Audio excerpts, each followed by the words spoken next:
요도에 걸리면 오줌이 아예 안 나오게 돼요. 하루 이틀 내에 요독증으로 환자가 양쪽 콩팥이 다 상할 수 있기 때문에 요로 결석은 만만한 질환이 아닙니다. 안녕하세요. 자간수의사 박성민입니다. 오늘은 요로결석에 대해서 같이 이야기를 나눠볼까 합니다. 요결석은 가장 많이 처방사료를 사용해야 되는 질환이다 보니까 보호자님들한테 좋은 정보가 될 거라고 생각이 됩니다. 정확하게 요결석이 어떤 병인가요? 요결석은 저희가 흔하게 사람에서는 몸에 돌이 생기면 담석을 많이 생각을 하는데, 담석은 담독에 담즙을 만드는 데 생기는 돌을 담석이라고 하고, 요결석은 오줌을 만드는 데 생기는 결석을 요결석이라고 해요. 요결석, 요로결석이라고 얘기하는데, 오줌을 만드는 기관은 비뇨기계, 요로계라고 표현을 해요. 크게 오줌을 만드는 콩팥이 있고, 콩팥에서 오줌을 저장하는 방광까지 내려오는 길인 요관, 그 다음에 오줌을 저장하고 있는 방광, 그 다음에 바깥으로 나오는 요도, 이렇게 총 4개로 되어 있는데, 이 각각의 결석이 생길 수 있습니다. 소변을 잘 못 보고 힘을 주거나 피가 섞인 오줌을 싸는 게 요로결석인가요? 요로 결석 때문에 대표적인 임상 증상이 오줌을 잘 못 싸는 배뇨곤란 또는 혈뇨도 있지만 꼭 그렇지만은 않아요. 다른 질환 때문에 혈뇨가 생기는 비뇨기 감염, 또 잦은 빈뇨나 이런 것도 비뇨기 감염 때문에 많이 올 수 있고, 특히 수컷에서는 사람 남성들에서 요즘에 이제 제가 저보다 나이 연배 높으신 분들하고 생활을 많이 하는데, 그분들 상당수가 전립선 질환을 앓고 계세요. 개에서도 전립선 질환이 꽤 있습니다. 특히 중성화하지 않은 수컷에서는 이런 경우에도 혈뇨나 배뇨곤란을 보일 수 있기 때문에, 역시 보호자분들이 자가 진단해서 뭔가 결정을 내리고 오지 마시고, 그런 증상을 보이면 가까운 동물병원에서 진료받기를 추천드려요. 요결석은 강아지의 어떤 기관에서 생기는 건가요? 요결석은 이제 오줌을 만들어서 배출하는 어디라도 생길 수 있는데, 오줌을 이제 만들어내는 기관이 신장, 콩팥이고, 여기 생기면 신결석이라고 하고, 콩팥에서 방광으로 내려가는 길을 요관이라고 하는데, 여기 생기는 걸 요관결석, 방광에 생기는 걸 방광결석, 마지막 배출하는 요도에 생기면 요도결석이라고 합니다. 소변에 돌이 생긴다는 게 신기한데 이 결석은 어떻게 만들어지나요? 쉽게 설명을 드리면, 설탕물을 저희가 만들 때 물보다 설탕이 너무 많으면 다 안 녹죠. 그걸 이제 포화가 됐다고 표현을 해요. 그러니까 오줌 중에도 특정 성분이 너무 많아지면 포화가 돼요. 요거를 이제 슈퍼 세츄레이션이라고 해서 과포화라고 하는데, 요 단계가 되면 점점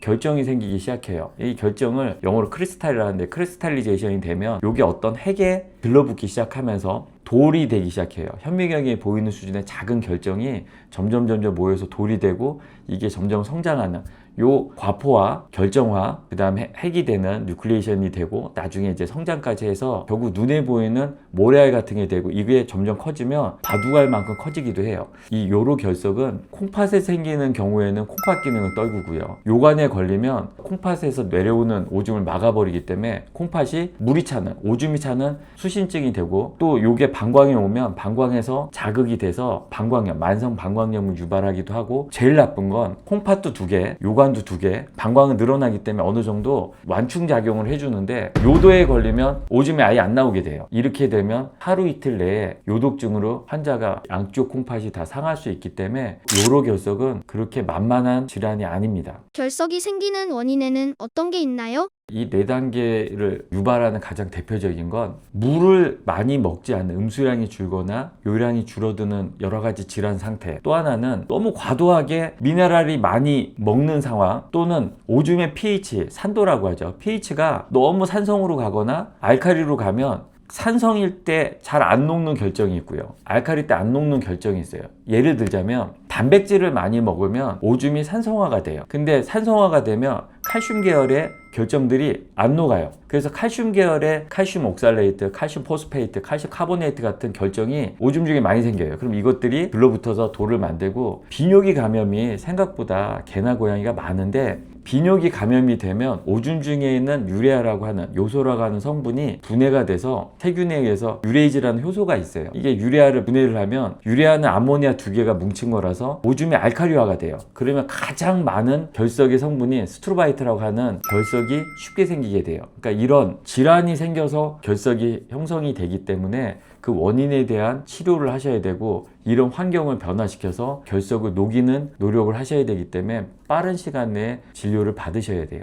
결석을 생기게 하는 특정 음식이 있나요?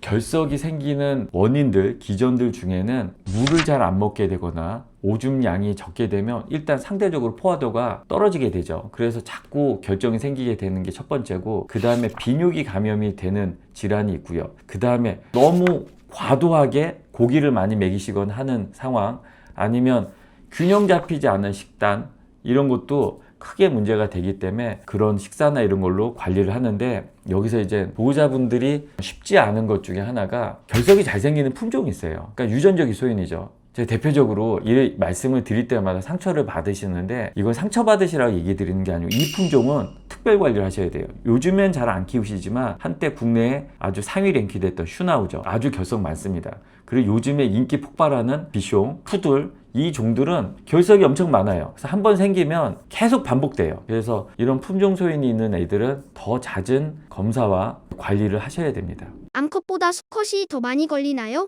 암컷과 수컷이 결석이 생기는 빈도에 대해서는 저는 크게 없다고 생각해요. 그런데 문제가 뭐냐면, 수컷 개는 요도가 끝에가, 음경 끝에가 뼈로 돼 있어요. 그러면 연부 조직으로 돼 있어서 말랑말랑한 요도를 지나가다가 뼈 있는 데서는 요도가 확장이 되지 않기 때문에 딱 걸려요. 그러면 오줌이 한 방울도 안 나와요. 이렇게 될 때 제일 큰 문제는, 요도는 아까 제가 말씀드렸지만 콩팥도 2개, 요관도 2개, 방광은 병목이 되지만 늘어나기 때문에 완충 효과가 있어요. 근데 요도는 딱 걸리면 오줌이 한 방울도 안 나오다 보면 양쪽 콩팥에 영구적인 손상을 줄 수 있어요. 많은 보호자분들이 오해를 하시는 게, 방광이 파열되면 어떡하지? 저는 차라리 터지는 게 낫다고 생각해요. 방광이 터지면 저희 같은 수의사가 들어가서 요복 상태를 씻어내고 방광 꼬매면 돼요. 근데 이 압력이 계속 걸리면 콩팥은 다시는 재생이 안 돼요. 그러니까 콩팥이 한번 망가지면 다시는 회복되지 않기 때문에 콩팥이 망가지는 걸 신부전이라고 해요. 신부전이 되면 투석을 하고 신장 이식을 기다리는. 그래서 콩팥이 한번 망가지면 돌이킬 수 없기 때문에 콩팥이 상하지 않게 하기 위해서라도 요도 결석은 정말 위험합니다. 그래서 오줌을 하루에 한 번 이상 싸지 않으면 응급상황이 된 거예요. 특히 제가 지금 수컷 개만 얘기했는데, 고양이, 수컷 고양이는 하부 요로개 질환이 너무 많고 치명적이에요. 고양이 같은 경우에는 태어날 때부터 콩팥이 물주머니가 수십 개가 있는 애들이 있어요. 폴리시스틱 키드니라고 그런 품종이 있어요. 요런 애들은 안 그래도 콩팥 기능이 다른 애보다 현저히 떨어지는데, 한 번만 요도가 막히면 영구적인 신부전이 돼서 생명을 잃을 수도 있기 때문에 이 요 결석은 그렇게 호락호락한 질환이 아닙니다. 그래서 하루 한 번 이상 오줌 싸는지 꼭 체크를 하셔야 돼요. 요결석은 보호자가 어떤 징후를 통해 이를 의심해 볼 수 있을까요? 요로 결석의 임상 증상은 대표적으로 정상적인 배뇨가 안 되는 거를 생각하시면 돼요. 첫 번째가 오줌을 쌀 때 불편한 듯한 느낌? 애가 너무 힘을 준다든지 찔끔찔끔 흘린다든지, 아니면 오줌 색깔이 붉은스름하거나 오줌 싼 자리가 말랐는데 약간 뭔가 소금기 같이 서걱거리는 게 남아있다든지, 이러면 결석을 강력히 의심해 보셔야 돼요. 이때는 바로 병원에 가셔서 진료를 받으셔야 되고, 고양이 같은 경우는 쉽죠. 리터박스를 매일매일 치워주시는데 하루에 한 번 이상 오줌을 싸지 않으면 굉장히 위험한 상황입니다. 요결석은 어떤 검사를 통해서 진단을 하게 되나요? 첫 번째 가장 싸고 가장 쉬운 방법은 요검사예요. 오줌을 요분석을 하면 오줌 중에 일단 결정이 있는지를 보고요. 결정 같은 게 있거나 아니면 세균 감염이 있으면 이제 발생할 가능성이 높기 때문에 의심해 볼 수 있고, 엑스레이 사진을 찍어보면 콩팥, 요관, 방광, 요도에 결석이 보여요. 그러니까 그 결석이 있으면 위험한 위치에 있을 땐 즉각적인 수술을 해야 되고요. 하지만 이 결석이 엑스레이 투과성을 갖는 애들이 종종 있어요. 결석의 종류 중에 진단이 되는데, 시스테인이나 유레이트 같은 경우에는 엑스레이가 투과돼요. 그래서 초음파 외에는 진단이 안 되기 때문에 반드시 엑스레이와 초음파 검사를 하셔서 요결석에 대해서 감별을 하시는 것을 추천을 드립니다. 소변 검사와 엑스레이와 초음파는 요로결석에 관해서 진단은 다 되는 건가요? 요결석이 오면 치료를 할 때 콩팥에 있는 경우에는 수술을 안 하는 경우도 많아요. 그러니까 콩팥에 가장 중요한 부분, 콩팥이 오줌을 만들어서 잠깐 저장하는 장소가 신우라고 있어요. 그 신우에 결석이 크게 잡혀서 콩팥에서 오줌이 못 나가게 할 때는 수술을 하지만, 실질에 있을 때는 오히려 더 커지지 않도록 내과적 치료를 많이 합니다. 하지만 요관과 방광과 요도의 결석이 있을 때는 수술을 많이 권해드리는데, 이때 결석을 제거한 결석을 분석을 해서 그 성분에 따라서 얘한테 어떤 처방사료를 먹이는 게 좋은지를 결정을 해요. 그런데 요 결석이 옛날의 결석일 수도 있어요. 옛날에 만들어진. 그러니까 지금 현재 요검사 성분하고 이 결석하고 안 맞는 경우가 있어요. 그래서 반드시 처방사료, 요결석 질환은 수술도 중요하지만 재발이 너무 작기 때문에 다시 안 걸리게 관리가 훨씬 중요합니다. 안 그러면 1년에 여러 번 수술하는 애들도 있어요. 아까 제가 말씀드렸던 슈나우저, 비숑, 푸들 같은 애들은 1년에 두세 번 수술하는 애들도 있었어요. 그러니까 관리가 안 되는 거죠.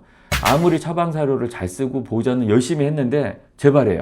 그럼 굉장히 황당하죠. 그래서 결석과 제거한 결석에 대한 분석과 요검사 결과를 종합해서 수의사 선생님이 꼼꼼하게 처방사료를 권해드릴 거예요. 처방사료가 한번 결정이 되면 주구장창 평생 먹는 게 아니고 중간에 바꾸셔야 될 때도 있어요.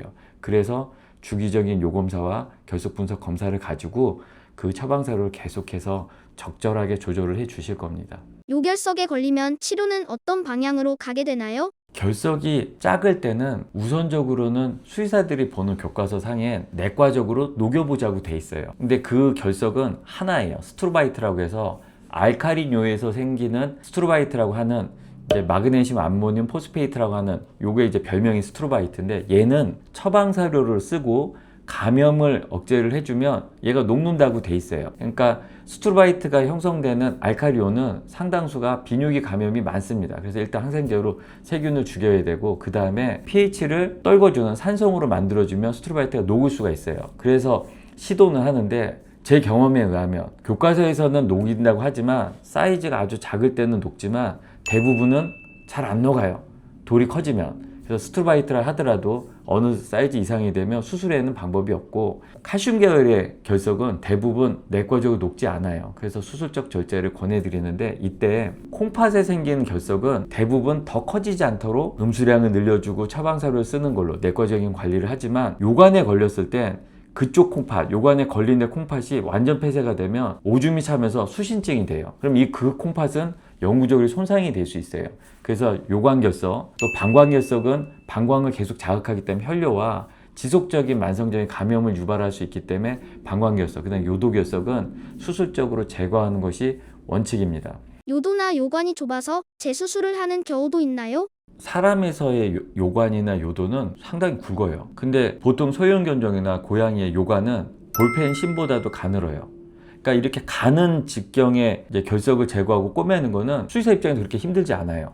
근데 꼬매놓으면 좁은 관은 스스로 치유가 되면서 좁아져요. 섬유화가 되면서 좁아지는데 이걸 협착, 스트릭처라고 하는데 유레터에 요관의 협착이나 요도의 협착이 오면 꼭 결석이 걸린 것처럼 더 잘 안 흘러요. 그리고 추후에 다시 결정이 그쪽에 껴서 다시 결석이 형성될 수도 있어요. 이런 경우에는 저희가 아무리 수술을 잘해도 자꾸 스트릭처가 오기 때문에 특히 요관 결석은 거기에 있는 결석을 제거하는 것보다 요관을 우회하는 SUV라고 하는 수술이 있어요. 그런 수술로 요관을 우회해서 콩팥에서 방광으로 가는 다른 관을 심어줘요.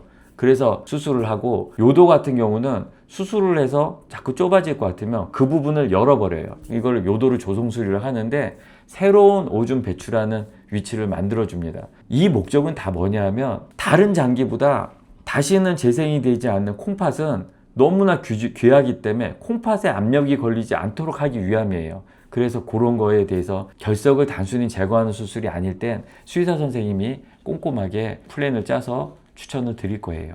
수술을 해도 재발이 많다고 말씀하셨는데 이거를 예방할 수 있는 최적의 방법이 있나요? 요로결석은 예방이 가능합니다. 요로결석은 아까 전에 제가 형성되는 과정에서 슈퍼 세츄레이션이라고 하는 과포화 상태, 요 상태를 막아주기 위해서 일부 사료회사에서는 상대적인 포화도라고 하면서 상대적으로 포화도를 떨궈줘서 용해되게 하는, 그러니까 결정이 잘 안 생기게 하는 거, 또 미네랄의 균형을 맞춰주는, 또 pH가 적절하게 유지가 돼서 알칼리뇨나 산성뇨에서 생기는 결정을 없애주는, 또는 처방사료에 칼슘을 킬레이팅하는 사이트레이트 같은 성분이 있는 처방사료가 커머셜 제품으로 꽤 많이 나와 있어요. 사료 회사마다. 그런 거를 적절하게 사용하시되 하나의 사료를 주구장창 먹이시면서 나는 충분히 하고 있어. 이건 옳지 않아요. 이 처방사료를 쓰면서 결정이 생기고 있는지 계속 주기적인 요검사를 하셔서 체크하셔야 되고 일정 시간 단위로는 초음파 검사를 해서 비뇨기 쪽의 결석이 다시 재발했는지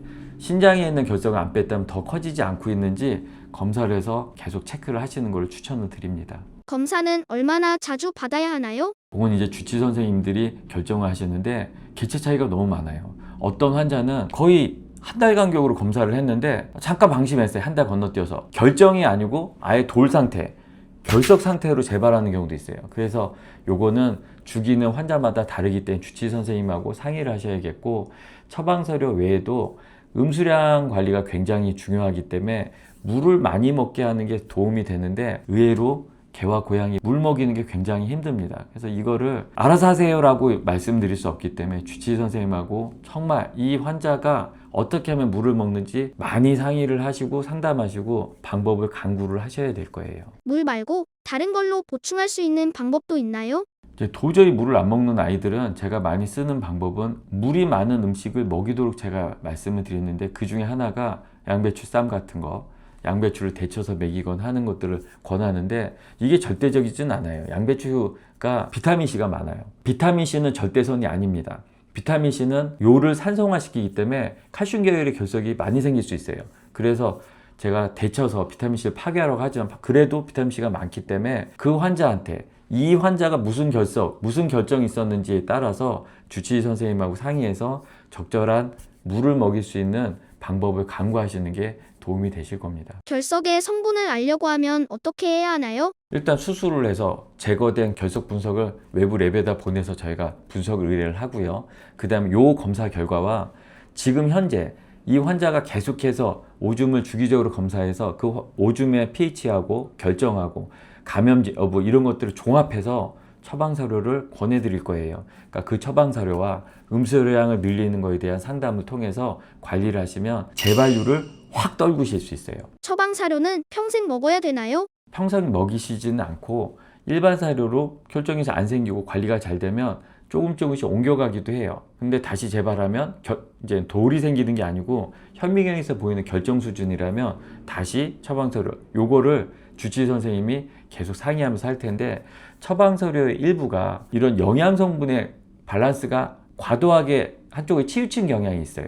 그러니까 요것도 처방사료도 건강하려고 먹였는데 췌장염이 자꾸 생기는데 이런 문제가 생길 수 있기 때문에 계속해서 수의사 선생님하고 같이 검사를 통해서 관리를 받으시는 게 좋으세요. 재발을 할 때 결석 성분이 다를 수도 있나요? 네, 아주 중요한 질문을 하셨는데, 결석은 저희가 분석을 넘겨보면 가장 대표적인 스트로바이트하고 칼슘 옥살레이트가 제일 많이 발생하는데, 어떤 결석을 외부 랩에 보내보면 이 성분이 두 개가 섞여 있는 게 있어요. 이게 왜 그러냐면 알카리오에서 생겼던 스트로바이트가 이제 있었는데 얘를 처방사료로 쓰고 하면서 녹지는 않았는데 다시 관리하다 보니까 산성료로 바꿨는데 산성료에 생긴 결정이 와서 붙은 거예요. 이렇게 될 때는 이 관리가 왔다 갔다 하기 때문에 그 결석 분석과 지금 현재 요검사 상황을 잘 종합해서 처방사료를 결정하셔야 돼요. 그래서 보호자님들이 스스로 판단하시면 안 되고, 어느 분은 난 유리너리 먹여, 난 레날 먹여 이렇게 얘기하시는데 그러지 마시고 반드시 관리받는 병원에서 선생님들하고 상의하시기를 추천을 드립니다. 결석이 한번 생기면 평생 관리해야 하나요? 요결석은 진짜 재발이 많아요. 그리고 보호자님들 속상하게 합니다. 그래서 이건 주기적인 체크를 하셔서 다시 수술을 하는 일이 없도록 관리하시면, 신경이 곤두서서 키우실 필요는 없지만 방심하지 않는 거는 필요해요. 그러니까 항상 미리미리. 그리고 처방사료를 내가 알고 있는 정보가 다가 아닙니다. 금융기관에서 금리를 조절할 때도 항상 그냥 기분대로 하는 게 아니고 데이터를 보고 하듯이 요로 결석도 데이터에 준해서 처방사료를 결정을 하기 때문에 주기적인 검사와 주치의 선생님의 판단에 따르시는 게 가장 좋습니다. 오늘은 요로결석을 가지고 영상을 제작을 하였는데요. 요로결석은 생각보다 거의 모든 품종에서 발생할 수가 있어요. 또 한번 발생을 하면 재발이 워낙 많은 질환이기 때문에 처방사료에 관해서도 가장 스트레스를 많이 주는 질환입니다. 그래서 오늘 이 영상을 보시고 요로결석에 대한 위험성을 잘 인지를 하셨으면 좋겠고, 특히나 처방사료를 쓰면서 많이들 힘드시니까 애들이 잘 안 먹으려고 해서 이런 부분 때문에 답답하시겠지만 임의로 바꾸지 마시고 처방사료 또 음수량 이런 걸 통해서 다시는 재발되지 않도록 건강한 반려동물과의 그런 삶을 유지하시기를 바랍니다. 다음에 더 좋은 영상으로 찾아뵙겠습니다.